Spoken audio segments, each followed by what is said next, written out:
Welcome, my peeps, my peoples. Please like, comment, subscribe, share the video. It'll be greatly appreciated from the bottom of my heart. It's Mary Jane. Let's talk about Brianna Latrice from Growing Up Hip Hop LA. She did an interview yesterday with Jason Lee, and it was kind of interesting, especially while I was at the DMV for like 3 or 4 hours. And so, she started to talk about herself and the things, a little bit of what she has gone through. So it kind of gave me a better idea of who, Brie is actually on the show and how she kind of like fits in, how she kind of doesn't fit in. And I always said it feels like, she's like a fish out of water with the cast members. She's very different from them. And she explains that she is different from them because she grew up as a tomboy. She didn't really have her mother and her father in her life. They were there. But since she had an attitude herself and her parents really didn't have that much control or say so over her, or they wasn't inclined to be in her life, to be very structured with her. And she said that she was very smart, that she kind of, lived on the streets. And, she started doing math when she was about 12 or 13 years old. Do you know doing math at 12 or 13 years old? That is crazy. That's a child. Your brain is developing and growing, and now you're putting harmful chemicals that affects the way your brain perceives things and grow. And, it alters the original way your brain's supposed to grow and develop, as you go through stages in life. So it was really kind of like crazy. And then also finding out that she does have a child. She does have a child. And she said now, looking back at the way her mother and her father did her, that she could never do her child like the way they did her, especially her father. And she's actually 32 years old. And she talks about how, she was homeless. Like her mother kicked her out the house a couple of times. And as she was walking down the street, there was a tunnel of people yelling and saying things, a dark little tunnel, dark little hole, like a alleyway, like something like kind of like under the highway where people, probably, do drugs and hang out. They was calling her as she was walking down the street. But she heard that young girls get, raped down there. People get raped down there. So she just kept going. She kept trucking. And she kept moving forward. And she said she used to get into arguments with her mom because, she had a very smart mouth and she was very smart. So when her mother would do things that she thought that would put their life in danger, she would question her mom's decisions, and her mom would get upset because you're supposed to stay in your place. You're a child. You're not an adult. So I was like, whoa.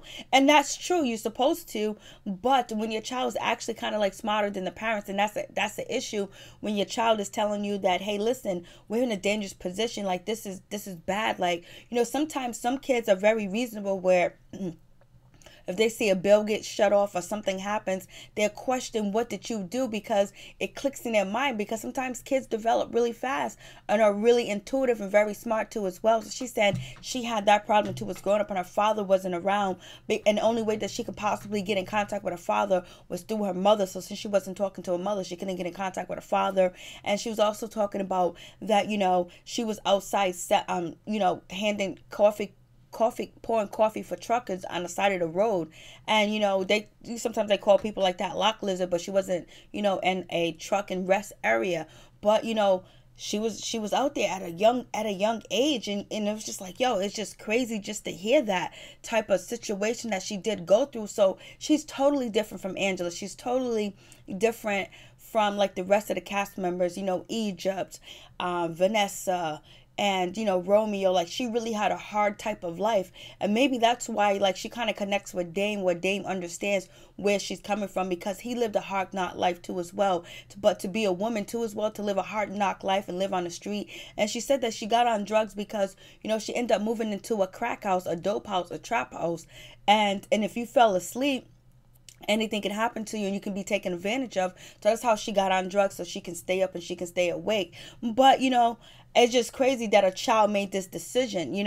Like, where was the adult figures? Where was the parents? Where was the mother? Where's the father? Like, how come they didn't track her down and find her and get her off the streets, or put her in like a group home or something like that, or in a facility, because they couldn't control her or whatever. But to let her know that she was running the streets and anything could happen, like, using drugs to be stronger at that age, that is crazy. But she got over that when she met Jason Lee. She wasn't actually doing meth anymore, but to be that young and doing math, that is serious. That was crazy. And just to be a child in that type of life, it gives you a really understanding why she's not here for the bullshit. She's been through so much. She's been through too much for her to even, grasp, let me kiss your ass. Let me bow down to you, because she can rough it out. She can toughen it out, because she has toughened it out. She has been alone. She has been by herself. And it doesn't seem like she received that love that children supposed to receive from their parents, especially that nurture, it's nurture that she did not receive. And so sometimes that make you a very hard person, and you become a very hard adult. And then on top of that, what kind of things that she probably went through living in a trap house, and things that she's seen that no child's supposed to see and no adult's supposed to see. So I'm just like, damn, it just threw me back, where she really kind of doesn't fit in with the cast as far as how their life go. But hip-hop comes from, you can be from all different, backgrounds, poverty and stricken poverty, and you can be wealthy, you can be middle class, upper class, lower class, but it's like hip hop. So she has been around hip hop for a long time as well. Especially it says she has known Jason Lee for like 12 to 13 years. They agreed upon that. And so she was in the Hollywood scene, she was in the music scene, and she was also a manager. She managed her boyfriend at one time, and then that's when she went viral and she got into a fight. She punched him, and she was drinking at that time, and then she graduated from leaving meth alone and moving on to maybe crack too as well, lean, cocaine, pills,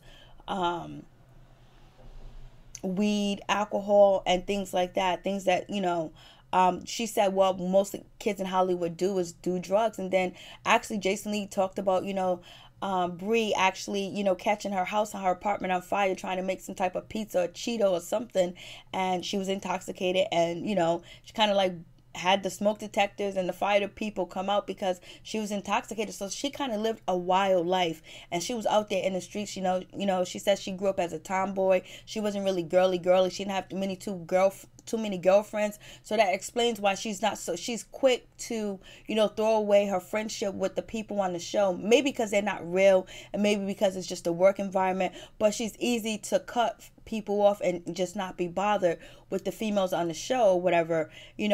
Angela and Vanessa and Christina. Her and Christina might have a lot more in common, because she has grown up around drug addicts, and so has Christina, in my opinion. So it's all allegedly with Christina. So I'm just like, wow. So she had mostly relationships with males, and like she didn't start dressing up and wearing like feminine clothes, and she thought like some of the girls that she used to run with were so pretty and so gorgeous. She wasn't nothing like them. So it also talks about, she does have some self-esteem issues, and being on the show with like an Angela, a Vanessa, a Christina, a Egypt, a TT that is, minus TT wigs, are flawless with their makeup, dressed real nice, real sexy, had a good upbringing, had a mother, had a father, had success, and successful now too as well, where she didn't have them type of opportunities, even though her father could have granted them type of opportunities to her, but he was too busy chasing the cat and trying to steal the money and take the money and get the money and have the money and cheat on Mary J. Blige too as well.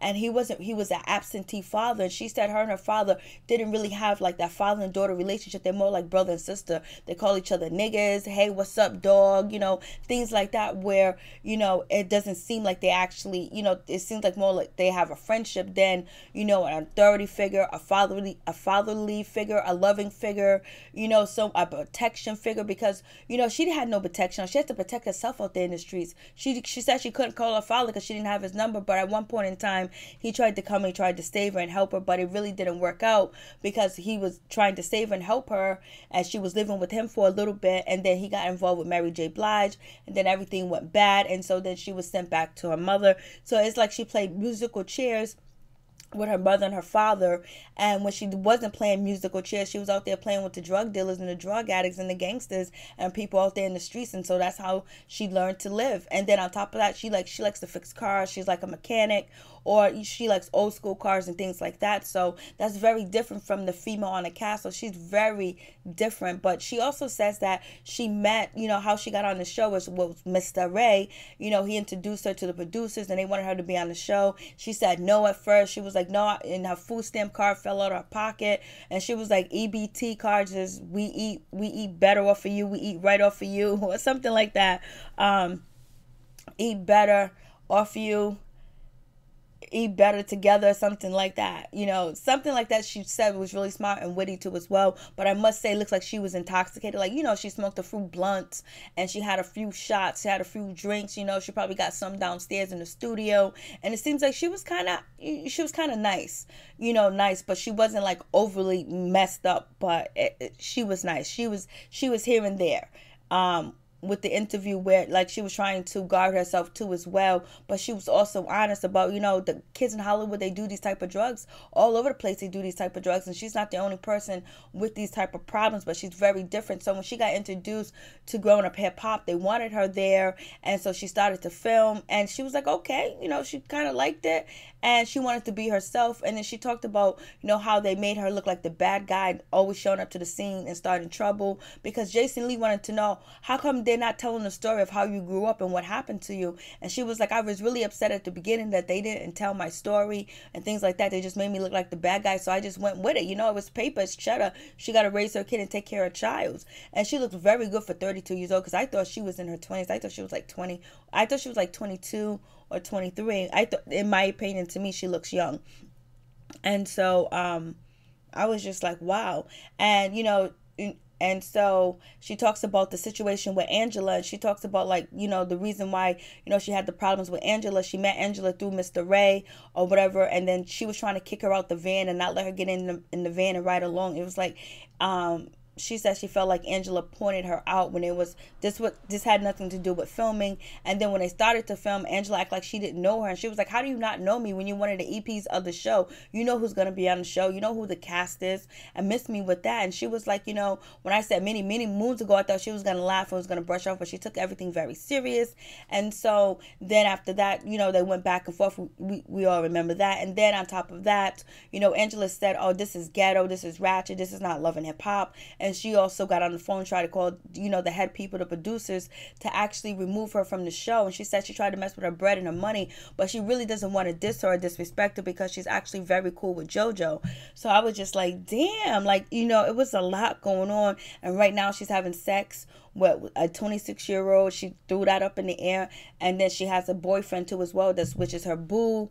But, you know, it might work, it might not work. And she's very dominant, and sometimes she emasculate men when she's in a relationship, because she's very boyish. But she has sex with boys and girls. You know, she'll have a relationship with a man and she would just have sex with a girl. So she was actually giving out a lot of information, being very open, and that's total opposite of most of the cast on, you know, the show. But maybe, even though we seen Angela and JoJo and, you know, Vanessa doing interviews, they haven't been as open as she has. My gosh, she was so open, a lot open on the show. I was just like, OMG. And she talks about, you know, her and Mary J. Blige having a good relationship. Mary J. Blige never judging her, and, you know, could relate to her. And she also said, you know, that Mary J. Blige, I questioned her about her weed. Did she smoke weed? Did she actually do drugs? But she didn't actually tell Mary J. Blige what kind of drugs she actually did. She just kept it light with the weed. And so they bonded over that. And then Mary J. Blige, you know, she stayed in her boundaries. She didn't get into the arguments and stuff. But one day on Thanksgiving, she did get into one of, you know, Kendu Isaac and, you know, Bree, you know, arguments. And she told Mary J. Blige, if you don't want none of this, you want me to talk nasty, you better chill out. Because Mary J. Blige said, you know, your father cries about the way you treat him and things like that. She was like, yo, if you don't want none of this nasty mouth, then this and that. So from then on, you know, Mary J. Blige, you know, stayed out of it. But Mary J. Blige just always gave her compliments, and she wanted to be just like her. I think maybe she wanted to be like her because she's strong, and she will make a way out of nowhere. And she's very resilient, and she is a smart woman too as well. And, you know, you're not going to keep her down. You're not going to stop her. She's going to find a way to succeed and make money and be successful. But what she wants, she's actually starting a blog. So the interview was really, it gave you an insight on, you know, her. And then, you know, Jason kind of like threw Angela under the bus, talking about she always got that bitch face on. And, you know, Gia was like, oh, that's messed up that she's fake. And they talked about her being, you know, Jason Lee was like, oh, so he kept seeing Angela, and Angela said she was going to come on the show. You know, Brie was like, no, she's not, because she's fake like that. And so, you know, Gio and kind of, Jason kind of threw shots a little bit at Angela, but Brianna was trying to be laid back. She wasn't trying to throw shots at her because she promised JoJo that she wouldn't, because her and JoJo is cool. And she said she's going, the next episode that comes up, I believe, you know, the guy that she's dating now, she's going to bring him on the show. And so it seems like she's not going to be hooking back up with Easy, little Eazy-E's son, aka Little Easy. So, and she's messing with a 26-year-old right now. So we'll see if they're going to play that part with her relationship. She said her and Boogie is not going to work out because he's 26, she's 32. He's still immature, he's still too young. So right now it's not going the way that she wants it to go with that situation, but she's okay with it. She does not care about being with, you know, Romeo, but I know she wouldn't mind. But so her and Romeo don't have any romance or nothing going on. It's nothing. She thinks that she's cool with him, but she really don't know because she be talking mess because her and Angela don't get along. She talks about how Angela don't want to film with her, don't want to be in the next room with her. And actually, you know, the last episode, the episode before last, when Angela, you know, was sending Angela and Vanessa was sending away, you know, Christina to go to Vegas, and they brought up, you know, Brianna, and, you know, Angela stormed out and she left immediately. She didn't want to be part of the conversation. She didn't want to talk about her or nothing. It was like, damn, you EP on the show. And so Brie was like, people was like, damn, you got power. You making this girl get up and run from her own show so she won't talk about you. And she was like, you know, one day she would like to have a conversation with her, but it's not going to happen because she don't want to film her. She don't want to talk to her.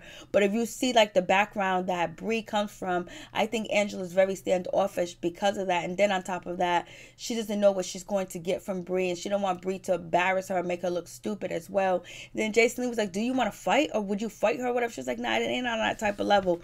So you kind of understand where Brie coming from. You know, she's like an outsider to this cast. Like, you know, she didn't grow up wealthy, she didn't grow up with money, she didn't grow up with a family. So seeing all these girls and what they have going on, it's not their fault that they do have that, but it is hard for a person on the outside that didn't have that nurture, that bond, that closeness with family, with sisters, with brothers, and just have that, you know, tightness. She didn't have that. So she's very hard around the edges, and what she's been through is very difficult because we don't even know the dark stories that she probably went through as 12 years old out there in the streets. You know, there's predators everywhere. There's predators on grown women, especially she was a child then. But right now she's just sticking to, you know, the basics: drugs, weed, and alcohol, I believe. But it was a good interview just to see Brie's head and where she's coming from, and just to understand why she's so quick with it, why she's ready to throw a relationship away, why she won't work out a relationship really quick, because she wasn't taught how to resolve issues and problems with people that you care about, people you're concerned about. What you do is run, you talk back to them, because she said, you know, her parents, they called her names and things like that, but Mary J. Blige never did. So peace, I'm out, one love. Tell me what you think about, you know, the video and also her interview with Jason Lee. Peace, I'm out.